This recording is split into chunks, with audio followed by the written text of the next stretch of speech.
Paragraph मधल्या ग्रामरचे question अजून पण डिफिकल्ट जातात ते, बरोबर. चलो 1 बाय 1 इंग्लिशचे ग्रामरचे टॉपिक समजून घेऊया. सगळ्यात पहिला टॉपिक आहे डिग्री ऑफ कंपॅरिझन. बेसिक पासून सुरुवात करूया. Types of degree, positive degree, comparative degree आणि सुपरलेटिव्ह डिग्री.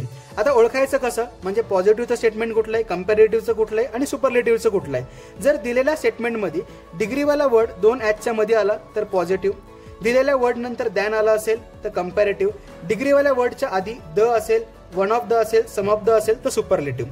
आता वर्ड कसा चेंज होतो, नॉर्मल वर्ड असेल तर पॉझिटिव्ह डिग्री जसं की बिग, नंतर वर्डच्या एंडिंगला ER किंवा सुरुवातीला मोर आला असेल तर कंपॅरेटिव्ह जसं की बिगर, या ठिकाणी ER आलाय.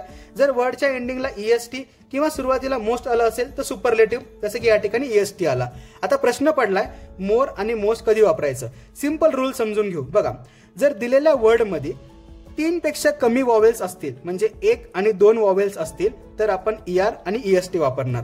3 पेक्षा पुढे आले तर आपण मोर आणि मोस्ट वापरणार. सिंपल, क्लिअर झालं. आता एंडिंगला वाय असेल तर वायचा आय होतो, एंडिंगला वॉवेल आणि कॉन्सोनंटची पेअर असेल तर कॉन्सोनंट डबल होईल. सिंपल 3 रूल समजले.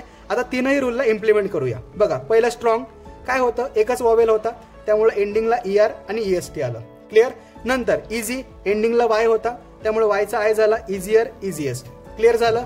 हॉट, एंडिंगला वॉवेल आणि कॉन्सोनंटची पेअर होती त्यामुळे हा जो काही टी होता कॉन्सोनंट तो डबल झाला.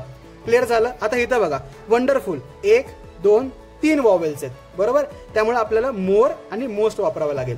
समजलं नक्की. आता याही ठिकाणी बघा 3 वॉवेल्स आहेत, 4 आणि 5, टोटल किती वॉवेल झाले, 5 झाले. त्यामुळे आपण मोर आणि मोस्ट वापरणार. सिंपल रूल आहे. समजलं नक्की. आता तुमच्यासाठी होमवर्क, ह्यांचे आन्सर लगेच कमेंट बॉक्समध्ये सांगा.